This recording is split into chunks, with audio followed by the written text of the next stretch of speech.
Hello everyone, welcome to JK exam cracker. My name is Tanya and आज के इस session में मैं आप लोगों को फाइनेंस अकाउंट असिस्टेंट के PYQs करवाने वाली हूँ from computer section. Okay, so हम बहुत सारे इंपॉर्टेंट क्वेश्चंस को अटेम्प्ट करेंगे। आप लोगों की FAA की पोस्ट जो है वो आउट हो चुकी हैं।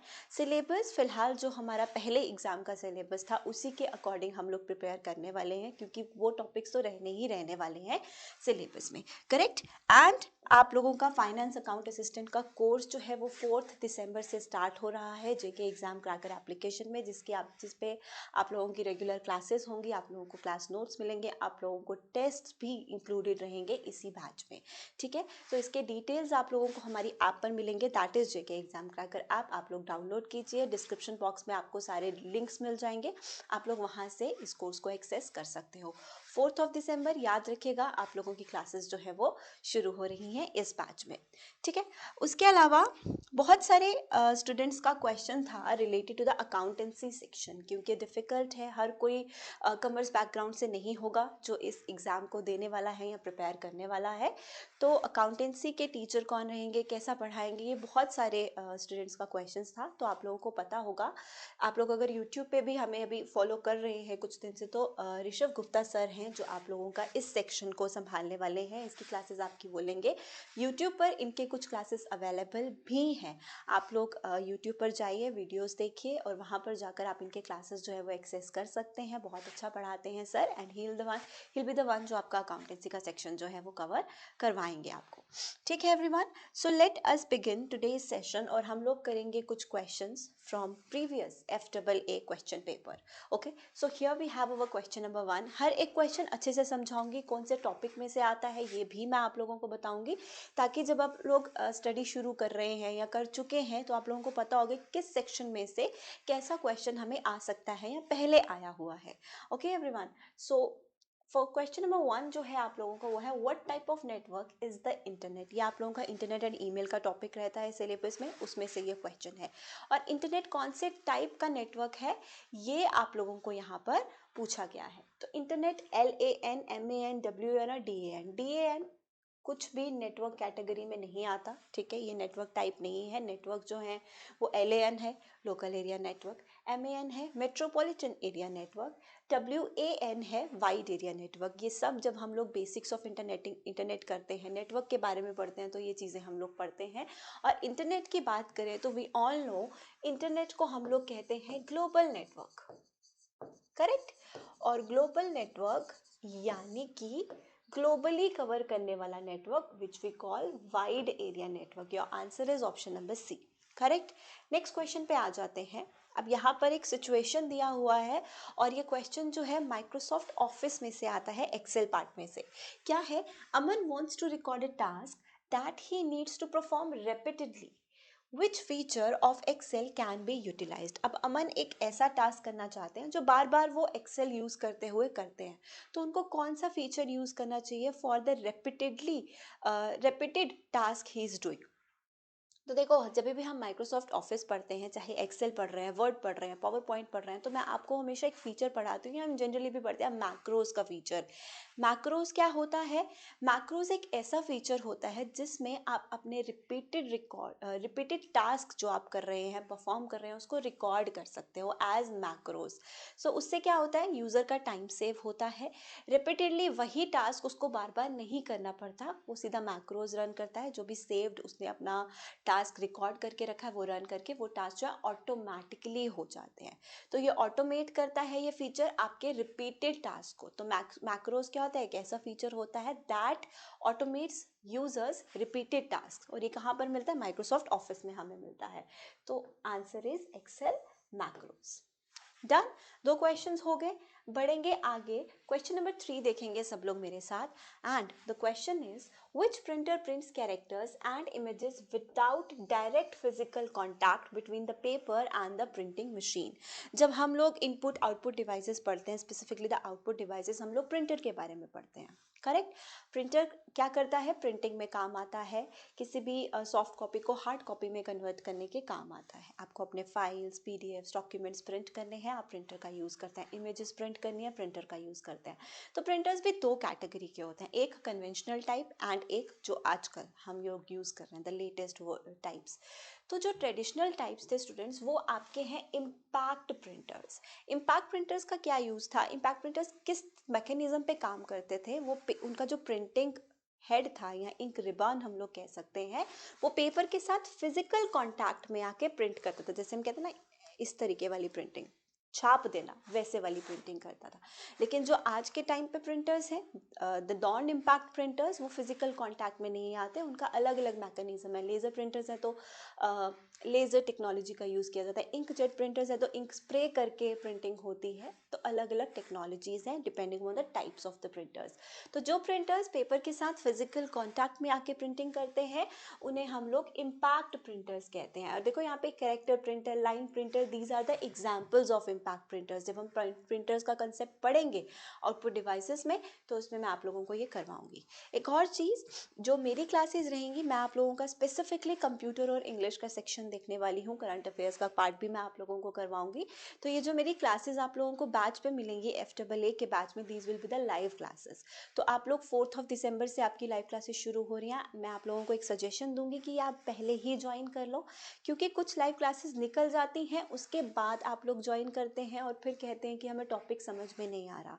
तो मैं हमेशा सिक्वेंशली पढ़ाती हूँ, ताकि हम फर्स्ट टॉपिक तो पढ़ रहे हैं, उसके बाद जो सेकेंड टॉपिक हो रिलेटेड हो, जो हम फर्स्ट पढ़ चुके हैं उसके बाद हमें सेकेंड टॉपिक समझ आएगा। ऐसा ही होता है, सिक्वेंशली ही पढ़ा जाता है। आप लोग खुद भी ऐसे ही पढ़ते हैं। तो सजेस्ट यू कि आप लोग क्या करिए, पहले ही बैच ज्वाइन कीजिए, ताकि फर्स्ट डे से आप लोग क्लासेस अटेंड करना शुरू कीजिए। आप लोगों को यह एक एक चीज़ मैं बहुत अच्छे से डिटेल में करवाऊंगी और खुद के नोट्स आप लोगों को प्रोवाइड करूंगी। और उन नोट्स के साथ मुझे नहीं लगता आप लोगों को कुछ एक्स्ट्रा नोट्स की ज़रूरत पड़ेगी, या एक्स्ट्रा आपको बाहर से कोई बुक परचेज करने की ज़रूरत पड़ेगी, अगर आप लोग मेरे नोट्स को या जो मैं आप लोगों को क्लासेस में प्रोवाइड कर रही हूँ कंटेंट, आप उतना पढ़ लेते हो तो। ठीक है, चलो आगे आते हैं। Next question, very important one, the speed of the hard disk is measured in terms of. ये क्वेश्चन हमारे हार्डवेयर का टॉपिक रहता है, उसमें हम कंप्यूटर मेमोरी पढ़ते हैं, उसमें से ये क्वेश्चन है। क्या है speed of hard disk? Hard disk की स्पीड किस में मेजर की जाती है? RPM में। ये फुल फॉर्म की फॉर्म में भी आपको पूछा जाता है, इसीलिए मैंने RPM लिख लिया। इट मीन्स रेवोल्यूशंस पर मिनट। ठीक है, सो ये हो गया क्वेश्चन नंबर 4। नेक्स्ट आते हैं question number 5 and question number 6 पे। क्वेश्चन नंबर 5 इज, रीड करेंगे आप लोग, which storage device is used for storing basic input output system, that is BIOS, जिसको हम जनरली बायस भी कहते हैं, है ना, BIOS। सबसे पहली चीज तो आप लोगों को बता दूं, इसकी फुल फॉर्म पर भी बहुत सारे एग्जाम्स में क्वेश्चन आता है। आप लोग सिर्फ FAA की बात नहीं कर रही हूँ, वैसे भी किसी और एग्जाम के लिए प्रिपेयर कर रहे हो, central level, state level, JK SSB prepare करें, तो you must have seen BIOS की फुल फॉर्म पर बहुत बार क्वेश्चन आता है। तो फुल फॉर्म क्या है? Basic input output system. और इसको स्टोर करने के लिए जो स्टोरेज हमें चाहिए होती है, that is the permanent storage. BIOS settings, आपके सिस्टम की बायस सेटिंग्स सिस्टम की परमानेंट स्टोरेज में स्टोर होती हैं। और परमानेंट कौन सी होती है? आपकी read only memory, that is ROM. Okay, ये परमानेंट है। रोम में जो भी डेटा होता है वो परमानेंट रहता है, क्योंकि रोम में वो डेटा रहता है that doesn't require any updates. Okay, तो यस, क्वेश्चन नंबर 6 पे आते हैं। Which is a computer input device that has a flat surface usually comes with a stylus. एक कंप्यूटर डिवाइस जो फ्लैट सर्फेस्ड होता है and usually comes with a stylus. Stylus क्या होता है? ये आपका स्मार्ट पेन, जिससे आप डिजिटल स्क्रीन पे लिख सकते हैं, है ना। तो ऐसा फ्लैट सरफेस्ड इनपुट डिवाइस जो स्टाइलस के साथ आता है, वो क्या है? माउस, डिजिटाइजर, लाइट पेन और जॉयस्टिक। तो करेक्ट आंसर क्या है आपका यहाँ से? डिजिटाइजर, जिसको हम लोग ग्राफिक टैबलेट भी कहते हैं, है ना। इसे हम लोग ग्राफिक टैबलेट के नाम से भी जानते हैं, डिजिटल टैबलेट के नाम से भी जानते हैं इसे। करेक्ट, तो ये होता है डिजिटाइजर। किस लिए यूज़ होता है डिजिटाइजर का या ग्राफिक टैबलेट्स का? आपकी ड्राइंग, आपके आर्टिस्ट जो हैं इसे यूज़ करते हैं, इंजीनियर्स जो हैं यूज़ करते हैं मॉडल्स एंड ऑल ड्रॉ करने के लिए। करेक्ट, तो ये उस पर्पज़ के लिए ज़्यादातर यूज़ होता है एंड कम्स विद स्टाइलस, जिससे इसके ऊपर ड्राइंग किया जा सकता है। Okay everyone, so it is question number 6. Answer is B. Next question, question number 7, question number 8. चलिए रीड करते हैं। Preet wants to convert the scanned image of handwritten text into digital text. Which input device should she use? अब question है input device, तो उसी में से question होगा इनपुट आउटपुट डिवाइसेस के टॉपिक में से। क्या पूछा है कि आपका हैंड रिटन टेक्स्ट है और प्रीत उसको डिजिटल टेक्स्ट में कन्वर्ट करना चाहती है। What is digital text? It's like this, जो यहाँ पर लिखा हुआ है आप स्क्रीन पे व्यू कर सकते हैं। ये टाइप्ड टेक्स्ट जो है ये डिजिटल टेक्स्ट है, ठीक है। तो आपका कोई भी प्रिंटेड टेक्स्ट है, आपकी बुक पे कोई टेक्स्ट है, आपका हैंड रिटन टेक्स्ट है, या फिर कुछ भी प्रिंटेड पेपर पे कोई टेक्स्ट है, एंड यू वांट कि आप उसको डिजिटल टेक्स्ट में कन्वर्ट कर सके so that you can read it on a screen. तो उसके लिए कौन सा इनपुट डिवाइस होता है? उसके लिए होता है OCR। क्या कहते हैं हम उसे? Optical character reader. It is a type और we can say the example of a scanner, ठीक है। OCR का फुल फॉर्म भी अक्सर पूछा जाता है, तो ध्यान रखेंगे ऑप्टिकल कैरेक्टर रीडर। एक और चीज यहां से आती है MICR। It is magnetic ink character recognition. ये भी एक तरह का स्कैनर होता है जो मैग्नेटिक इंक को रिकग्नाइज करता है, जो स्पेशली चेक्स के ऊपर होती है। चेक नंबर होता है, यूनिक नंबर, उसको रिकग्नाइज करने के लिए ये मशीन का यूज होता है बैंकिंग एंड फाइनेंशियल इंस्टीट्यूशंस में। तो ये MICR ये भी पूछा जाता है। तो आंसर है हमारा ऑप्शन नंबर A यहाँ पर। नेक्स्ट क्वेश्चन पे आते हैं। Which among the following is a flash memory device? इनमें से कौन सा फ्लैश मेमोरी डिवाइस है? ऑप्शंस रीड कर लेते हैं। Hard disk drive, random access memory, USB drive, blu ray disk. तो इनमें से फ्लैश मेमोरी डिवाइसेस में कौन सा आ जाता है? USB ड्राइव, ठीक है। USB का फुल फॉर्म भी अक्सर क्वेश्चंस में पूछा जाता है। What is the full form of USB? तो मुझे कमेंट में ज़रूर बताइएगा what is the full form of USB। तो USB ड्राइव जो है वो एक फ्लैश मेमोरी स्टोरेज या फ्लैश स्टोरेज या फ्लैश मेमोरी डिवाइस हम लोग कह सकते हैं। अब यहाँ पे हमारे पास ऑप्शन में USB दिया था, इसके अलावा हमें और कोई ऑप्शन भी दिया जा सकता है। तो और कौन कौन से डिवाइसेस हैं स्टोरेज डिवाइसेस जो एक्चुअली में एग्जांपल हैं फ्लैश मेमोरी डिवाइसेस के? तो USB ड्राइव हो गया, है ना। आप पेन ड्राइव यूज करते हैं या थंब ड्राइव यूज करते हैं? आपका pen drive, thumb drive, SD cards का यूज किया जाता है, करेक्ट। ये सब जो हैं ये फ्लैश मेमोरी डिवाइसेस हैं। इसके अलावा और भी हैं जो आपका एम्बेडेड फ्लैश स्टोरेज होता है इन योर स्मार्टफोन्स, टैबलेट्स में। यहाँ लिख देती हूँ ताकि आप लोग ये एग्जांपल्स नोट कर लो।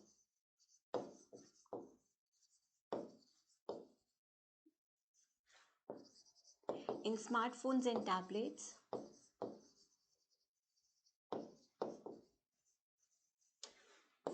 उसके अलावा CF कार्ड्स। CF कार्ड्स में CF का फुल फॉर्म होता है कॉम्पैक्ट फ्लैश कार्ड्स, करेक्ट। तो ये सारे एग्जांपल्स जो हैं किसके आ गए? फ्लैश मेमोरी डिवाइसेस के आ गए। तो ऑप्शन में हमारे पास USB ड्राइव था, तो that will be the right answer. Next question पे आ जाते हैं। तो विच tab can you change the page orientation in Microsoft word? Microsoft word में पेज का ओरिएंटेशन चेंज करना है तो आप लोग कैसे कर सकते हो? नाउ पेज ओरिएंटेशन क्या होता है कि जो आपको पेज स्क्रीन पे दिख रहा है, MS वर्ड में हम काम किस पे करते हैं? पेज पर करते हैं। पावर पॉइंट में हम किस पर काम करते हैं? स्लाइड्स पर काम करते हैं। एक्सेल में हम किस पर काम करते हैं? स्प्रेडशीट पर काम करते हैं, करेक्ट। यही होता है। एक्सेस में हम लोग टेबल्स पे काम करते हैं, जो डेटाबेस बनाते हैं हम, करेक्ट। तो वर्ड में हम पेजेस पे काम करते हैं। पेजेस पे आपको जो भी चेंज करनी हो ना, चाहे आपको पेज का साइज चेंज करना है, पेज का कलर चेंज करना है, हाँ, पेज का आपको हाँ बैकग्राउंड चेंज करना, मतलब पेज पे आपको ओरिएंटेशन चेंज करना है। कुछ भी orientation is like landscape and portrait. Portrait mode पे दिखना है या लैंडस्केप मोड पे आपको दिखना है, जैसे फ़ोन को पोर्ट्रेट एंड लैंडस्केप रखते हो, है ना, बिल्कुल वैसे ही। तो ये सब चेंजेस जो आपको करनी होती हैं उसके लिए आपके मेन्यू बार पे एक सेक्शन होता है, that is the page layout tab होता है आपके पास। तो पेजेस पे आपको जो भी चेंजेस करने होते हैं आप पेज लेआउट टैब पे जाते हैं। ओके, नेक्स्ट वन पे आ जाते हैं। Which virus attaches itself directly to exe or COM file and enters the device while its execution? कौन सा ऐसा वायरस होता है जो exe या फिर COM फाइल से अटैच होके फैलता है जब वो फाइल आप ओपन करते हैं या एग्जीक्यूट करते हैं? तो देखो, वायरस एंड एंटीवायरस हमारे सिलेबस में है। तो वायरस क्या होता है, उसके डिफरेंट टाइप्स क्या है, एग्जाम्पल्स क्या है, ये सब चीज़ें हमको पढ़नी है। और उधर से ही हमें क्वेश्चन आया वायरस की टाइप से। तो exe फाइल कौन सी होती है? Executable file. ठीक है, exe फाइल कौन सा फाइल होता है? एग्जीक्यूटेबल फाइल होता है। और ये .com ये क्या है? ये है कमांड एग्जीक्यूटेबल।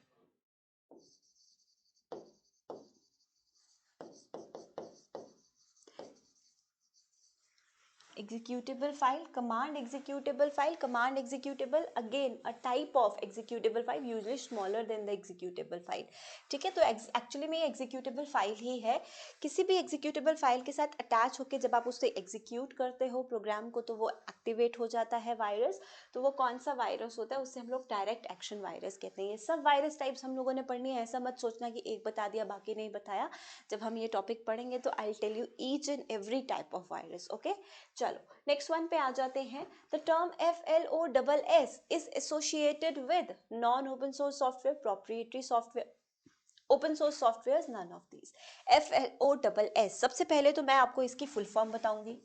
ठीक है, FLOSS the full form is free fibre and open source software. ठीक है, FLOSS फुल फॉर्म क्या है? फ्री लिबर, फ्री और Libre, open source and open source software. ये है इसका फुल फॉर्म, ध्यान में रख लीजिएगा, नोट कर लीजिएगा। This is the full form. और यहाँ से हमें इसकी फुल फॉर्म से ही पता चल जाता है कि ये एक्चुअली में क्या है। It is associated with open source software. Open source software कौन से होते हैं? जिनका सोर्स कोड जो है वो हमें अवेलेबल होता है, फ्री और paid depending upon the distributor. ठीक है, लेकिन सोर्स कोड जो है वो अवेलेबल होता है अलॉन्ग विद द सॉफ्टवेयर। चलो, तो वो होते हैं open source software. Next one is Daisy wheel printer is which type of printer? तो डेजी व्हील प्रिंटर एक कन्वेंशनल टाइप का प्रिंटर है। और कन्वेंशनल प्रिंटर्स कौन से प्रिंटर्स थे? Impact printers. मैंने अभी आप लोगों को क्वेश्चन के साथ करवाया था। तो आंसर इज दिस वन। हम लेजर प्रिंटर की बात करते हैं तो it's a type of non impact printer. Line printer की बात करते हैं तो ये भी एक इम्पैक्ट प्रिंटर है। ऐसे क्वेश्चंस अक्सर पूछे जाते हैं प्रिंटर्स पे, टाइप ऑफ प्रिंटर पे, बेसिकली एग्जांपल ऑफ प्रिंटर पे। Next question, which of the following cloud storage service is owned by Microsoft? Cloud services क्या होता है? मुझे लगता है ये आप सबको पता होगा, है ना। और इनमें से कौन सी क्लाउड सर्विस है जो माइक्रोसॉफ्ट आपको प्रोवाइड करती है? ICloud, one drive, floppy drive और गूगल ड्राइव। तो माइक्रोसॉफ्ट द्वारा प्रोवाइड की गई जो क्लाउड स्टोरेज सर्विस है वो है वन क्लाउड। ठीक है, उसके अलावा आते हैं आई क्लाउड, ये है एप्पल द्वारा प्रोवाइड की गई। फ्लॉपी ड्राइव जैसी कोई भी क्लाउड सर्विस नहीं है। गूगल ड्राइव जो है वो गूगल के द्वारा प्रोवाइड की गई क्लाउड सर्विस है।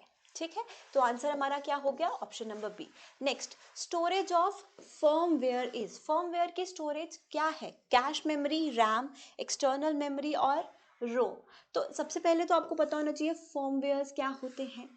तो फर्मवेयर्स एक तरह के सॉफ्टवेयर्स होते हैं। ठीक है, और फर्मवेयर्स ऐसे सॉफ्टवेयर्स होते हैं जो किसी भी डिवाइस को बताते हैं कि उसे क्या काम करना है। ठीक है, जैसे एक प्रिंटर है, प्रिंटर को फर्मवेयर, प्रिंटर में जो फर्मवेयर होगा वो प्रिंटर को बताएगा हाउ टू प्रिंट, उसको प्रिंट करने में हेल्प करेगा। ठीक है, आपके स्मार्टफोन्स में जो फर्मवेयर है वो आपको सिस्टम, आपके फ़ोन की वर्किंग में हेल्प करेगा। फॉर एग्जांपल सिस्टम की बूटिंग में हेल्प करेगा, एट्सेट्रा। मतलब अलग तरह का फर्मवेयर जो डिवाइस के साथ होता है वो एक उस पर्टिकुलर डिवाइस को बताता है कि उसे क्या काम करना है, कैसे काम करना है। और ये सिस्टम की परमानेंट स्टोरेज में होते हैं। ठीक है, और परमानेंट स्टोरेज मतलब ROM, that is read only memory. Noted. Next question पे आएंगे, question number 15, question number 16, both are important, हमारे सिलेबस में है। Role of IT in governance, है ना, ये हमारे सिलेबस में है। तो उसी में से ये क्वेश्चंस आते हैं क्योंकि ई गवर्नेंस से रिलेटेड, IT से रिलेटेड बहुत सारी चीज़ें जो हैं हमें उन टॉपिक के साथ कवर करनी है, बहुत सारे कंसेप्ट्स हैं। तो बस वही हमें देखना है। देखिए क्या है, in IT Act 2000 which section deals with the punishment for cyber crime? IT Act 2000 के अंदर बहुत सारे ऐसे एक्ट्स आते हैं जो साइबर क्राइम से डील करते हैं। Different types of cyber crimes and different types of different type of cyber crimes के लिए डिफरेंट तरह के IT एक्ट्स हैं। तो हमें पूछा है कौन सा IT Act 2000 है जो पनिशमेंट फॉर साइबर टेररिज्म के साथ डील करता है? तो उसका आंसर आप लोगों का क्या होगा? 66A, 66B, 66F और 45F। तो आंसर है आप लोगों का 66F, option number C. 45F जैसा कोई भी आईटी एक्ट नहीं है। ओके उसके बाद आता है 66A एंड 66B। तो मैं आप लोगों को बता देती हूँ किसके साथ डील करता है, जस्ट इन केस आपको वो पूछ लिया जाए। तो 66A डील करता है विद सेंडिंग ऑफेंसिव मैसेजेस, किसी को भी ऑफेंसिव मैसेजेस सेंड किए जाएं, उस क्राइम से डील करने के लिए जो भी एक्ट्स हैं वो आते हैं अंडर 66A। उसके बाद आता है 66B, it is for dishonestly receiving stolen computers, dishonestly receiving stolen computers. Okay तो ये 3 एक्ट्स आप लोगों को पता चल गए for punishment for cyber terrorism के लिए 66F, 66A, 66B किसके लिए, और 45F जैसा कोई भी आईटी एक्ट नहीं है। तो answer is C. Next question पे आ जाओ। Digital signature service that has been launched on Aadhaar platform is called। Digital signature service जो आधार प्लेटफॉर्म पे लॉन्च की गई है वो कौन सी है? Digi sign desk, e sign desk, online sign desk या गूगल साइन डेस्क? मैं आप लोगों को आंसर बता देती हूँ। The answer is e sign desk. ठीक है इसकी इस सर्विस की हेल्प से हम लोग डिजिटली डॉक्यूमेंट्स साइन कर सकते हैं based on the Aadhaar verification. ठीक है सो वो है ई साइन डेस्क। चलिए नेक्स्ट क्वेश्चन पे आते हैं। What does smart governance involves? हम बोलते हैं स्मार्ट गवर्नेंस, ई गवर्नेंस, इसका मतलब क्या है? रोल ऑफ आईटी में ही हमें अगेन पढ़ना है। नेक्स्ट 2 क्वेश्चंस भी आपके उसी टॉपिक में से आते हैं, role of IT in governance. Okay so smart governance का मतलब क्या है?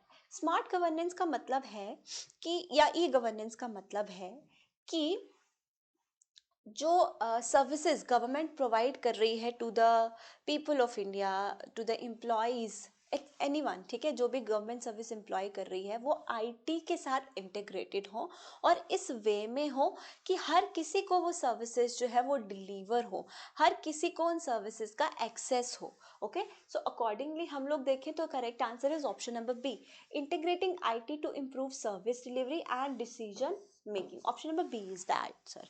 नेक्स्ट वन पे आ जाते हैं। The Umang app allow citizens to access. Umang app government of India ने लॉन्च किया 2017 में। 2017 में गवर्नमेंट ऑफ इंडिया ने लॉन्च किया उमंग ऐप। ठीक है obviously to provide certain services to the people of India, है ना, to the citizens of India.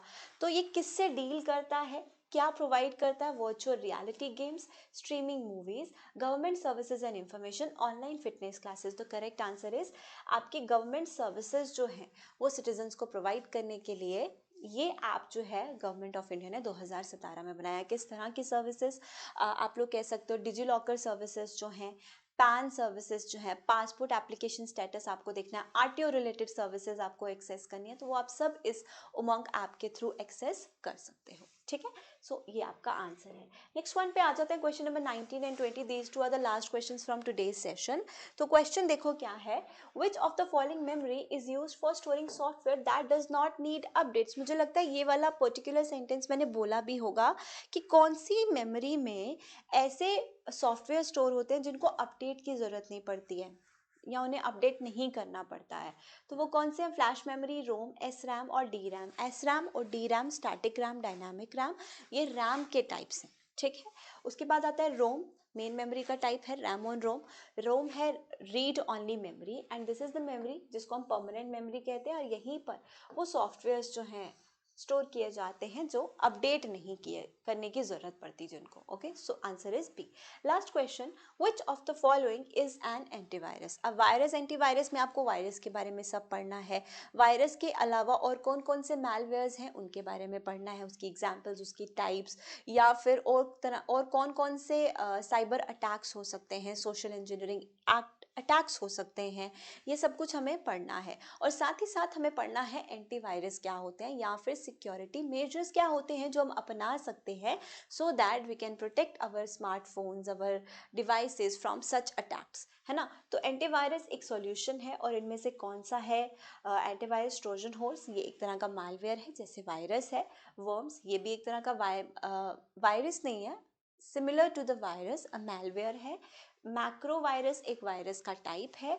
और आते हैं नॉटॉन, ये एक एंटीवायरस है। इसके अलावा और भी बहुत सारे एग्जाम्पल्स हैं एंटीवायरस के, जो ऑब्वियसली जब हम पढ़ेंगे तो मैं आप लोगों को बहुत सारे एंटीवायरस एग्जाम्पल्स करवाऊंगी, क्योंकि यहाँ ऑप्शन में हमें ये दिया, हमें कोई और भी तो दिया हो सकता है, तो हमें सब पता होने चाहिए, एटलीस्ट मेजर वंस तो पता ही होने चाहिए, करेक्ट। तो ये है आप लोगों के 20 क्वेश्चंस जो FAA के प्रीवियस मतलब पेपर में आ चुके हैं। ओके एवरीवन, होप आप लोगों को क्वेश्चन समझ आए होंगे। और मेरा मोटिव ये था आप लोगों को ये क्वेश्चंस करवाने का कि आप लोगों को पैटर्न समझ आए और आप लोगों को समझ आए कि अच्छा हमें ये सिलेबस दिया है तो इसके अकॉर्डिंग हमें क्या क्या चीज़ें आएंगी और किस तरह का पैटर्न होता है पेपर का, कैसे क्वेश्चंस हमें पूछे जाते हैं।